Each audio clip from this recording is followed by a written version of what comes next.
Hello, good morning. This is David Holtz, and we are now going to have our metaphysical class, which has been for about a year and a half at 10 o'clock on Sunday morning. But I have felt in my heart that it was a good thing to move it more midweek so that we don't have all those days between a Sunday to a Sunday to kind of connect and come back together and just help to remind each other who we are. And I think in this time we can lose that connection that we have when we are together on a physical level, and we can see with our five senses we're together. Now we have to use something that's beyond the five senses, and that's called faith. Faith is the evidence of things not seen. Now, when you look on the other side of this, you realize that what we're dealing with is something we can't see. The only way it could be seen would be through an electron microscope because it's so small, it's invisible to us. So this is really telling us that life begins at a subtle level that is beyond our five senses. Even on a more spiritual side of things, we've talked about that in the sense of imprints, emotional imprints, and ancestral imprints and things of the past that have not been balanced or brought to an equal level. That's what that means, or homeostasis actually is the technical word for it. If it's not been balanced, then it has been put in a reserve place within our deep consciousness. And we call that the shadow place now because that's where we store deeply those things that are yet to be balanced and to be dealt with that we chose through free will not to deal with. Well, because we chose not to deal with it, it now has chosen to deal with us. So here we are in this time of a tremendous opportunity, an opportunity to clear out a lot of old imprints, karmic imprints. And we know that karmic imprints means that things that we have chosen that has not been in alignment with our spiritual plan, purpose, intelligence, divine self. It's called many things, but this is a tremendous time for us to go into our shadow areas and do the work of clearing and cleaning. And you know, you've got that opportunity now that you're kind of home and you can't get out and run around all over the place. You've been stopped, and you're stopped to do the work. So I hope that you're doing the work rather than sitting around and just listening to the news all day long and feeling bad and frightened and scared. That's not going to serve that anything, you or anyone else at all, if that's the way we choose to go. So let's choose again. Let's go in a different direction, different perception of this thing. And most of you, and if not all of you that are joining us, are considered spiritual. You call yourself spiritual people. Well, it's time for spiritual people to step and be spiritual. And to be spiritual means to find that transcendent part of consciousness, whether we call it the God mind or the Christ consciousness, divine mind. It doesn't matter what you call it, but there's a higher aspect of ourself that is a pure consciousness. It is not that consciousness that's built upon the perception of what's outside of us, but it is a consciousness that carries the seed of that which is a blueprint for perfection and wholeness. And if we keep coming from that place and feeding that place in us, guess what? We'll become that. We'll become whole. So just a reminder, what I want to do because of the situation is I'd like to take the first part of the class and continue talking to you in a way that I can help to empower you and remind you and bring you to a spiritual point of view of this situation that we're in. And in the second part, we will go back into our heart-centered metaphysic book and continue our lesson. And I want to be able to do both of that with you. So I'm going to remind you of some things that I want you to contemplate. And this says, and this is out of 1 John 4:18 in the Christian text, there is no fear. Breathe that in. There is no fear. Now, when you breathe that in and hear that, what goes off in your head and says, oh yeah?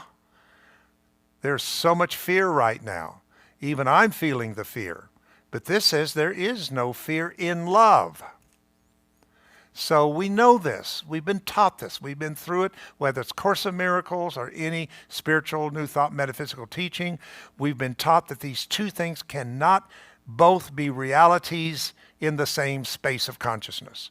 That one has to be real and one is not real.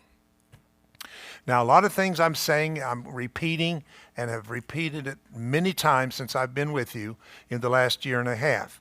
And let me tell you how you know when what I'm teaching has been made into your consciousness is when you're saying, oh, not that again. Is he going to say that again? I've heard that many times.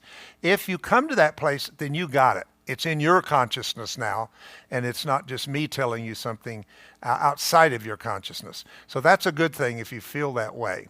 But there is no fear, merely means, and the best analogy I've always given is the fact there is not night. Although night looks very real to me, it is absolutely, I can't trace a cause for night. In other words, the moon doesn't cause night. The moon is a reflection of the light of the sun, and it shows up in the night because of the night. But really, there's no source of night. But when I look at light or the daytime, as I'm looking at right now, it's a very bright day here in Charlotte, I realize that the source is the sun. So therefore, the light is real because it has a source that is real. So what is night? Night is the absence of a source. Therefore, this whole idea of the sun rising and setting, which looks so real to my five senses. I put everything I had that this is a reality. But you know it's not. The sun is not what's moving across the sky. The earth is revolving around, which gives the illusion the sun is rising in the east and going to set in the west. So that's just a good example to show you can't always believe everything you see. You can't judge a book by the cover. All those sayings that we've all said before are absolutely true. So this is a time to work on the opening of the eye of enlightenment. Third eye. The eye that is right between the eyebrows and is connected to your pituitary and your pineal gland and all those specialized little organs in the brain that need to be activated right now because they send off signals and vibrations. They're like little antennas that is able to bring in the data from a higher dimension. I call it fifth dimension, but from a higher dimension. And it's that data that's going to get you through. And if you follow that data and let that data come together and bring a blueprint, then you can start rebuilding. And you know, that's what we're going to have to do when this is over, whether it's a month, 2 months, 3 months, I don't know. But whenever this has changed and it's over, we're going to have to rebuild. And you know what? I would suggest that we don't look at rebuilding from the old blueprint that we built on in the past. But there's a new blueprint that is showing up and we must build. The scripture says every man must build. And you're either going to build on the shifting sand of man's perceptions or you're going to build on the solid rock of a consciousness that will align you with divine purpose and for your purpose for being here and incarnating at this time. So there is no fear in love. So today we're going to declare love exists over fear. Then it says perfect love casts out fear. So I invite you to center yourself in love in this moment. Anxiety is a crisis of faith. What does that mean? It means that when we put spirit into the idea of anxiety, it is a time of testing our faith. And the crisis is the fact that we really don't believe what we say we believe. That's a crisis. Because before this, it was easy to say, this is what we believe at Heartlight. This is what we believe as people who are spiritual and metaphysical. It was easy because there was no crises. But now the crisis says, do you know what you believe? Is what you believe stepping up for you? Are you allowing it into your consciousness? This is a time of deep inner reflection. about who we are, where we've come from, all the teachings, all the workshops, all the books, all the conversations that we have been a part of for so long has now come back to say, do you believe what you say you believe? To do that, we must make sure that we do not fall into the ego's trap of appearance and perception. But your heart has a different way, a different intelligence than what the brain has. The brain is mostly based upon outside interpretations of your life and yourself and others in the world, which is what is crumbling before us, an old perception that's been based on fear and separation. That's what's being torn down. And what is emerging and birthing is a new way of seeing ourselves, each other, and the world from a spiritual point of view. So if you're in crises, and the crises would be like, where's God? How could God allow this to happen? Where's all this times that I've meditated and I've prayed and I have felt peace? Where's it now? It hasn't gone anywhere. Just because part of your mind has traveled into a far country. And that far country is right in your own head. Reminds me of the little story of the prodigal son, and how the prodigal son decided to go into a far country and separate himself from his source, from his father. So he goes into a far country where he spends all of his energy in riotous living. That means doing what he was not meant to do or be. Until he came to the end of that and came to himself, and he says, I got to get back to my source, because I'm sure my source, my father, is missing me because I left. But the real truth was he didn't leave, because the story says there was two sons, a son that left and a son that didn't. The son that left was what was in the mind of the son that didn't leave. You can travel anywhere in your mind. Through imagination, through any thoughts that you want to think, you can go anywhere. You can see anything you want. You can perceive however you want. But just because you might perceive something that isn't true doesn't mean the truth is in any way changed at its deepest level. And that's what we call God. God is the isness of spirit. It is that which changes not, based upon how we misuse or use our free will. We may go to a far country of doubt and anxiety and fear right now, but that doesn't mean we become anything less than God has created us to be. So this prodigal son says, I'm going back. My father's going to be so glad to see me because I'm gone. But he gets back just close enough into awareness, and he says, wait a minute, my father's not alone. Because you see, the Father only has one begotten offspring expression of itself. In biblical terms, called the Son of God, the only begotten Son of God.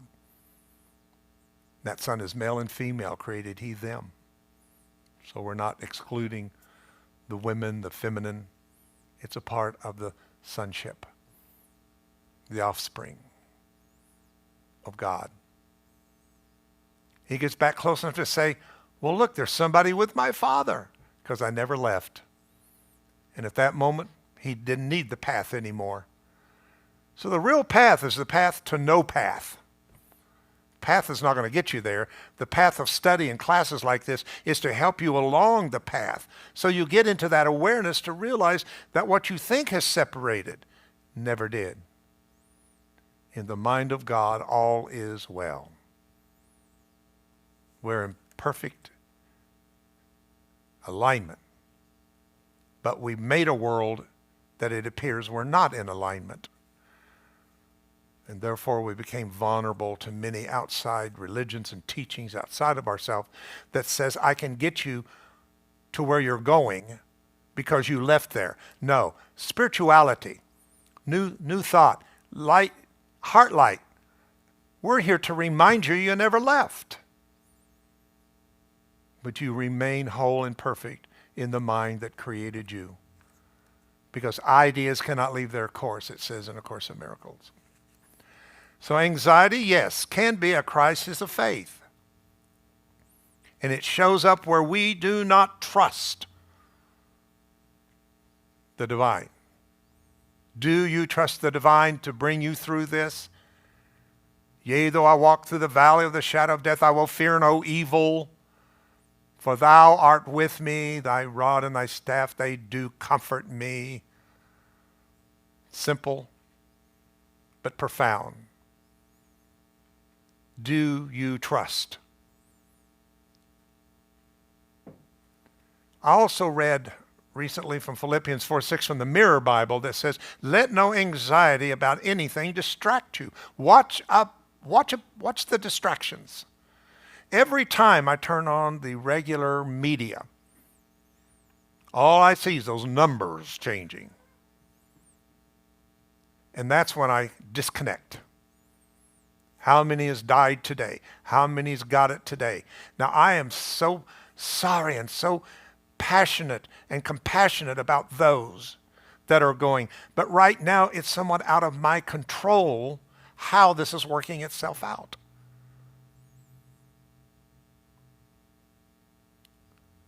But I don't need to see that. Remind me, 9/11, we started seeing all these color codes in the airport, and orange was danger, this was danger. It's just constantly feeding and reminding our minds that we're not in contact, that we've disconnected from our divine. And when we disconnect, we misplace our power over here and give power to those things that wants power over us, the power to conquer and divide.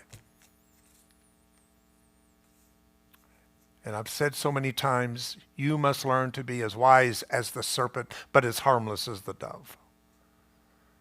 Learn what the secret societies of this world have learned how to divide and separate us. Learn how they did it and change it over from divide and conquer to unite and heal us.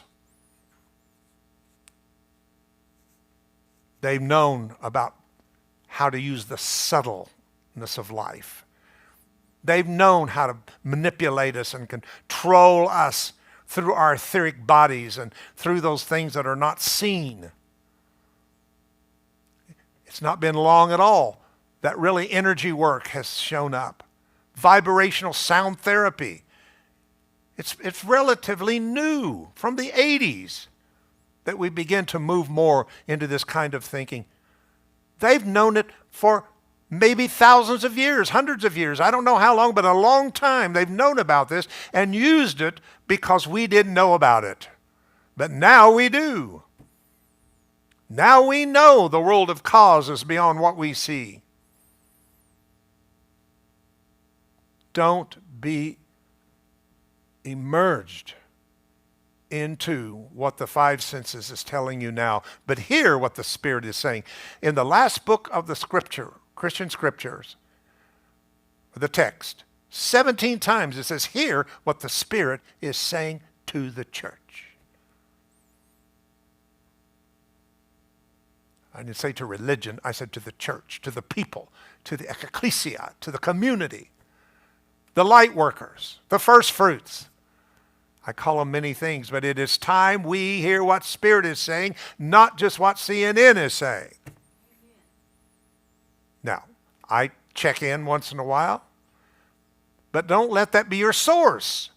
If there's something that is said out there, take it inside, contemplate it, and see, does it resonate my own innate intelligence? You'll know it.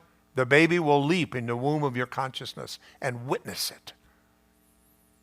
If it doesn't, put it on the shelf. Don't judge it right or wrong. Just let it be. Because your power lies in what you validate as your belief with your power that brings you into your self-knowledge, not the knowledge of others, not even mine. Whether it's me or anybody else, it is your responsibility what you validate as what you want to believe. So it says, let no anxiety distract you. Rather, translate moments into prayerful worship. Wow, now that takes faith. I mean, you're feeling like you're imprisoned in your house and you don't know who's going to get this virus and all of those kind of things that comes up like that. What if the higher part of you, the divine mind of you, interrupted that with a different prayer? Such as, God, in you I know that I'm whole all the time, that nothing can change what you have created. I am a part of you as your offspring. Therefore, you cannot deny yourself. Therefore, I cannot deny who I am in this moment. Come up with your own affirmations. Come up with the things that feeds, not just positive, but spiritual ideas. Just as the snake has put its venom into our minds, raise that serpent on the pole like Moses did, and let that become the cure. What do you think is going to be the cure of this virus? The antibodies of those that had it and survived it. It's always been that way. Ebola, anything else, has come through the thing that struck and built up an antibodies in us. And spiritually, antibodies are being built up in us so we be a people of great faith. So take moments that you could be drawn into hopelessness and fear and doubt and interrupt that with a higher prayer, affirmation, some spiritual way of putting that into what the mind, where the mind is trying to take you into hopelessness. This has soaked your request in gratitude. Now, come on, everybody can look around wherever you are right now and find something to be. If you're in a house and you've got some food in there and you've got electricity and you've got certain things, that's a place of gratitude. If you woke up this morning, a lot of people would not afford the ability to wake up in this world. But you did. Why? Because God's not through with you. God has woken you up because there's a purpose today. Not a purpose of sitting around in your house coat and listening to the media and feeling sorry for yourself. Yeah, you can do that. I don't know what that's going to help. Or you can do something constructively, creatively. Get up, do some yoga, do some stretching. Do something that makes you feel good about you. And when you do that, you are disrupting the thing that is trying to distract you. So, just wanted to say that today. There are things going on that we need to be very much aware of in the sense of how things are changing the world that we are living in today. I want to read something that is from the ancient texts that is talking about this time that you and I are living. It's called a time of point zero energy. It is a time in which everything is winding itself down. Everything.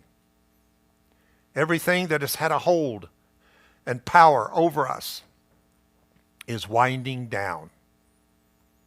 And you're living that winding down of things that have been so powerful and so controlling. And we need to work with that idea of breakdown and continue to work also with breakthrough. This says that in the time of apparent non-activity, which is usually a time of tremendous realignment within the subtle energy fields, the blueprints of the earth realign themselves to accommodate the new pattern of energies and information, which is being asked to show up at this time. I'll read it again. In the time in which things are diminishing and slowing itself down, while systems out here that no longer serve us are diminishing themselves. And you got to understand this is what's happening, is a shift, a redistribution of power. Too much power has been way at the top. And that power is diminishing, and don't think they don't know it. You talk about fear, that's where the fear should be. The fear of those who have controlled and misled us is diminishing. And in that, we are living the shift. The shift, the realignment, the redistribution of power. Now, as we come to this point of non-action, it's called many things. It's called a still point. In some energetics, we called it a sacred pause. If you could imagine a pendulum, if I had one right here, and I swung it, you'd never see, but it had to stop somewhere to go this way. If it hadn't, it'd just keep going around and around. So sometimes a subtleness is so subtle that you can't see that there was that still point, so it could go in a different direction. So this still point is an opportunity for us to go a different direction. Say, for instance, moving from degeneration to regeneration. There's many examples of what this is going to be like. Greg Braden has been telling us since 1994 that most likely there's going to be a polar shift. And I just have to say, are we living a polar shift? If we're doing that, then we're actually seeing the direction in which the earth has gone, slowing down toward still point, and that still point could be approximately 72 hours. So I want to say this to you. I don't know if this will happen or not, but it's worth you knowing. It will empower you that if things shut down for 3 days and 3 nights and there's no internet and there's no power whatsoever, this could maybe be a good thing, a spiritual thing that's happening in the sense that everything's getting ready to reverse itself. Be prepared for that if that would happen, to see it for what it may be on this spiritual direction. So at this time there will be a realignment with all of the subtle energy fields. New blueprints will be made that will cause the earth to realign itself, and new energy information called photon information. Photons are units of light. This is 5th dimension. Light data information will come in producing new blueprints in which we'll do everything from reconstruct our cellular structure. We will become a new vessel, a new container that is able to hold the light of a 5th dimension experience and life and stabilize and normalize it. In Bible terms, this is a time in history which is equivalent to the process modeled to us through the pattern of Yeshua Jesus, which is called the death, burial, and resurrection of the universal Christ. Death to the old patterns and the undoing, buried into the cocoon of the deep shadow, which we are now being buried. And what comes? Resurrection. Keep your eye upon the resurrection. After the dying out of the old, going into the deep shadow to clear all karmic imprints, then you become reborn at that moment, and therefore changing your vibratory frequency, you are resurrected into the world as a universal Christ. Keep your eye on these goals that are set for us, called kingdom principles. Kingdom principles. All right, you that have your book, chapter 2, I'm not going to stay in it, but it was a lot about consciousness. Consciousness is definitely something that is a difficult thing for us to understand, and that's why this has been hard to get out of, because it's like trying to explain God. I mean, where do you go? Where do you find an end? Where do you find a beginning? Because there's no end, and there's no beginning, and there's no birth, and there's no death. All we know that whatever this is that's undefinable, non-local, cannot define it in any way, has no name really, became aware of itself, and that was the beginning of consciousness. Creation is consciousness. And that we're talking about, that is infinite, was found in the awareness of itself called consciousness. And that is what we call God consciousness. Now, humanity came along and was given free will to develop its own consciousness about consciousness. And that's where the road split. Is we did not carry forth the consciousness that we were, the creation of God, the awareness of God itself, Creator. We went off and said, but this is how we see ourselves. And at that moment, real consciousness was light first, and then the physical body. But when we changed our consciousness, we saw ourselves a body and brought in and imprisoned the light body that we truly are. And the light body, for a long time, has been imprisoned in this human, third-dimensional vessel. But you know, the Bible says Jesus went and preached to the prisoner. He preached to the spirit in prison. That's what it says. Preach to the spirit in prison. And I don't know what he said, but I could ad-lib right here and say, I could hear him saying, okay, spirit, hold on, your day will come. You may be for 2 days a prisoner, and 2 days is 2,000 years, because a day is 1,000 years with God. So for 2,000 years from the time Yeshua shows up, the first enlightened one to know he was the universal Christ shows up and gives us a whole new pattern, a new way of looking at it. We didn't follow that. We didn't go that direction. But instead, we decided to see ourselves as a body. Spirit became imprisoned and has been in prison for 2,000 years. And one of the great things that did come along 150, 200 years ago was this idea of going within. Within. That was powerful. That was a great shift from out there, always seeing the divine as God out there, an old man on a throne out there, Jesus out there in the sky somewhere, going to come back. All of that made spirit embodied in a physical symbol was changed when the forefathers and mothers of spiritual metaphysical thought came along and said, no, let's go within.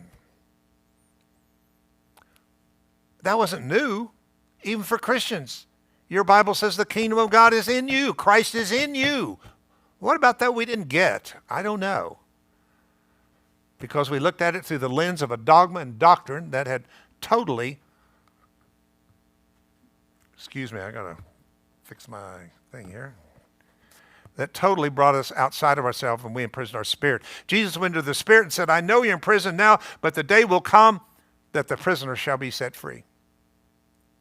I'm declaring this is the day the spirit shall be set free out of the third dimensional human perimeters.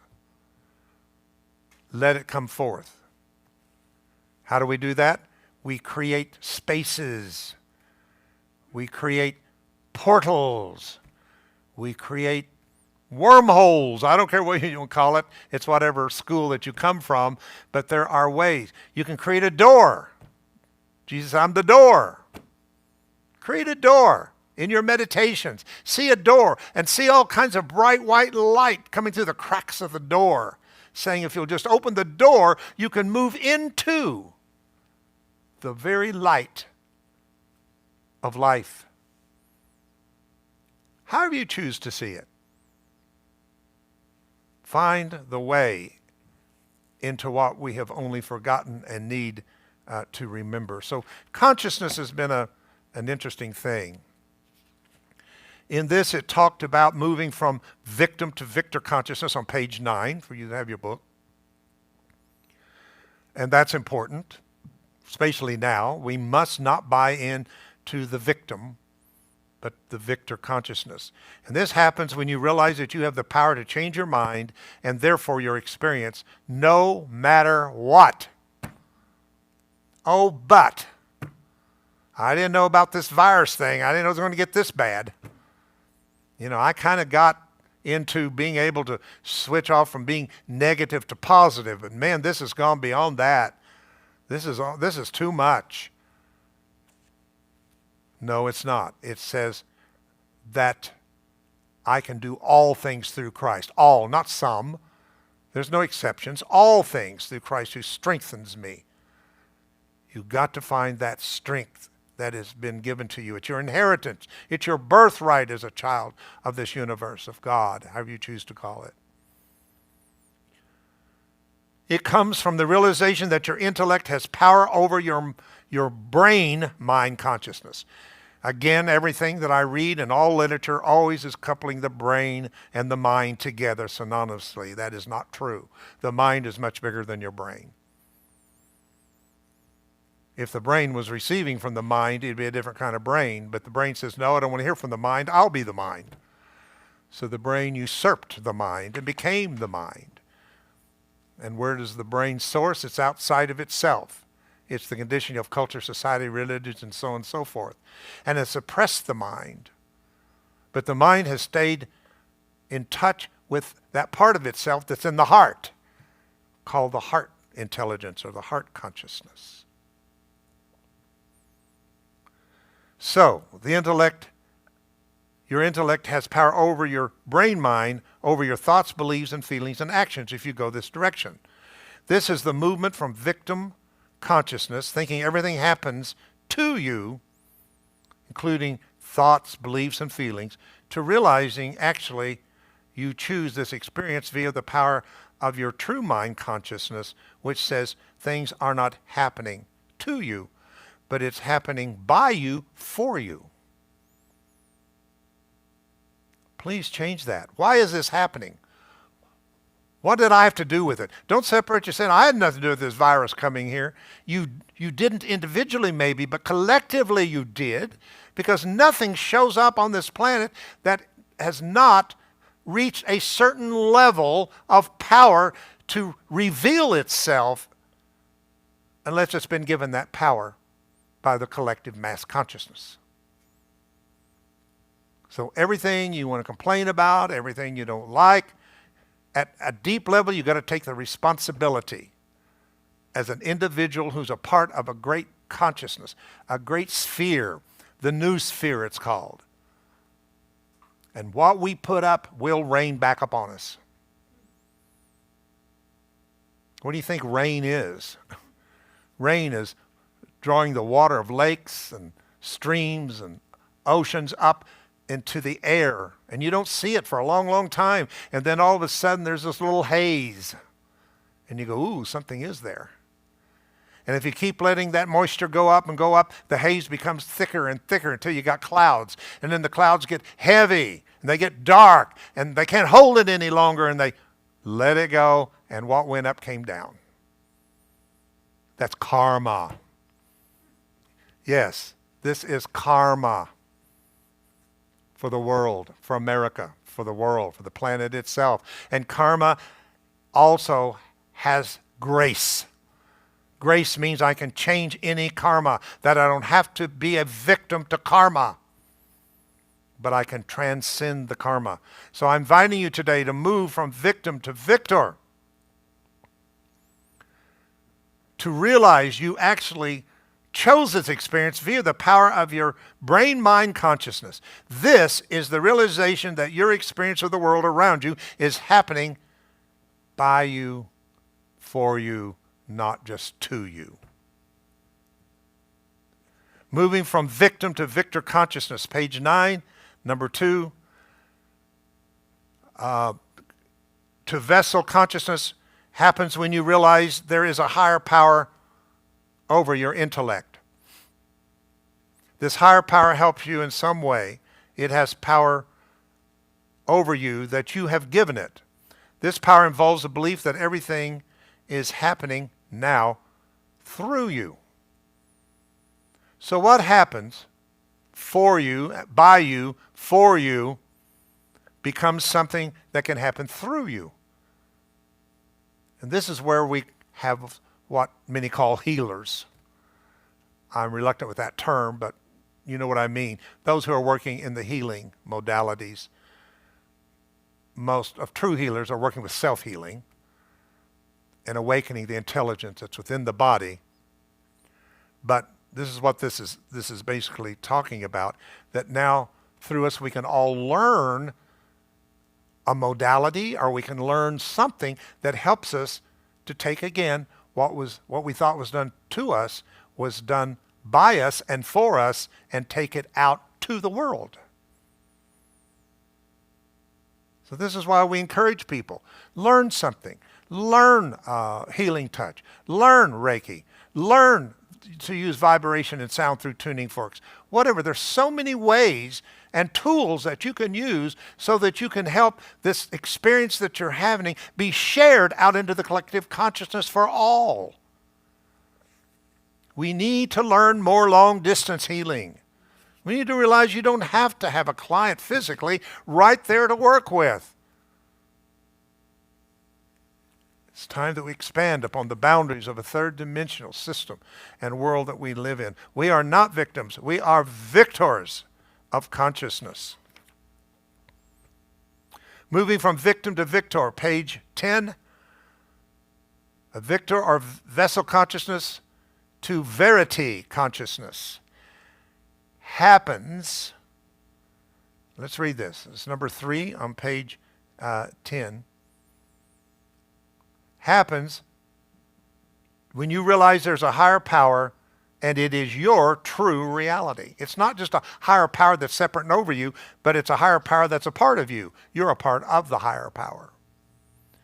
You also realize that you can use your true reality to overcome and or change your thoughts, beliefs, and feelings through the truth of you that is the vast, uninformed potential.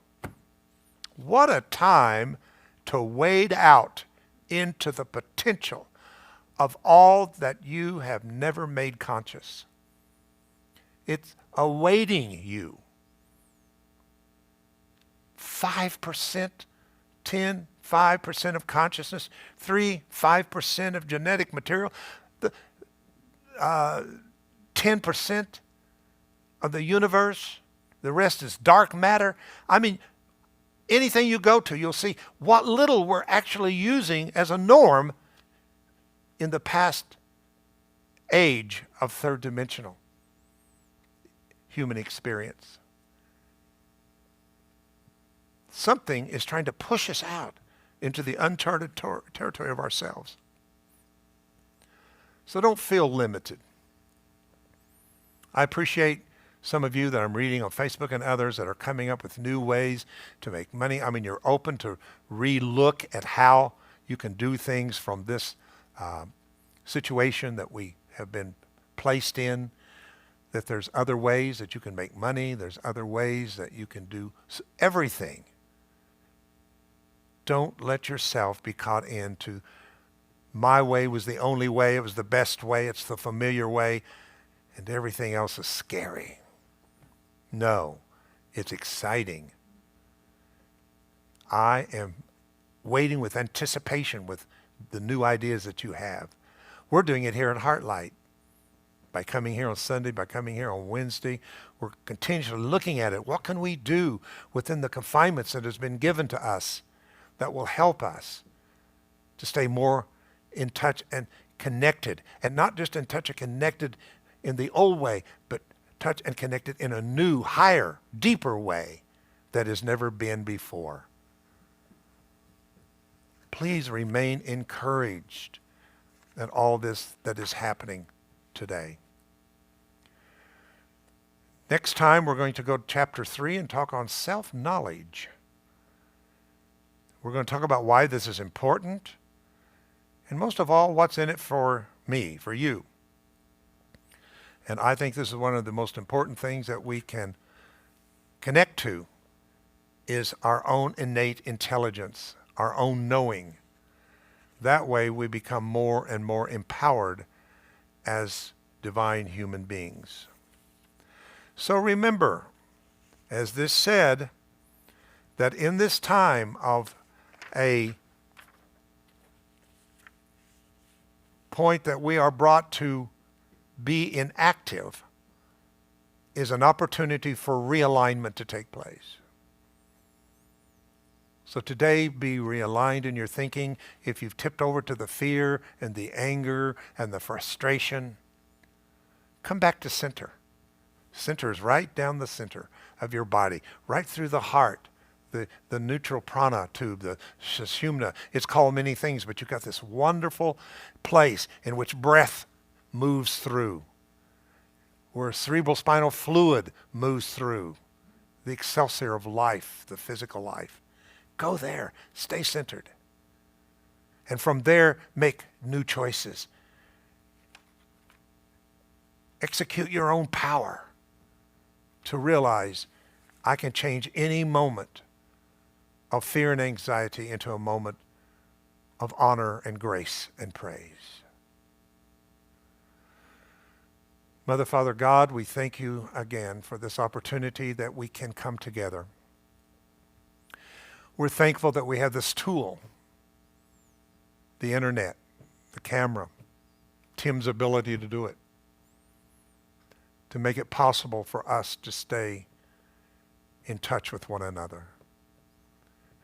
I ask again the blessings of Elion, the Most High God, possessor of heaven and earth, upon all of those that are with us live right now and those who will watch us later. May your home, your life, your mind, your soul be filled with the light of hope and vision. And we all say amen. Amen.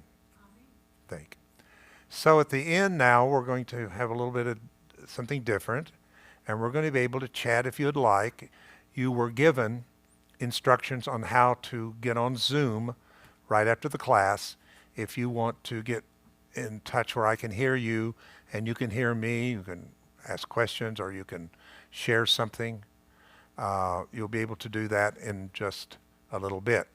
But I always want to remind you, please continue to support us. I know this is going to be an easy thing to kind of just sit back and get a little unconcerning about the finances here, but realize you're going to want to have this when you come out, and you're going to come out to a new beautiful place. The work has begun here.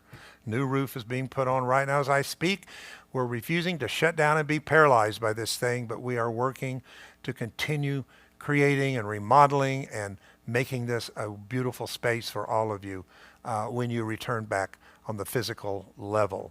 So please get on, and through PayPal, you can through your credit card, or if you want to send it to 7300 Mallard Creek Road, and please, you can do that if you want to send a check. We so appreciate it. You came through last week, and now we're in a new week and a new month that is starting now. So we just see, we don't see April as a time of victims. We see a time of being victorious, even all the way to the support of this community.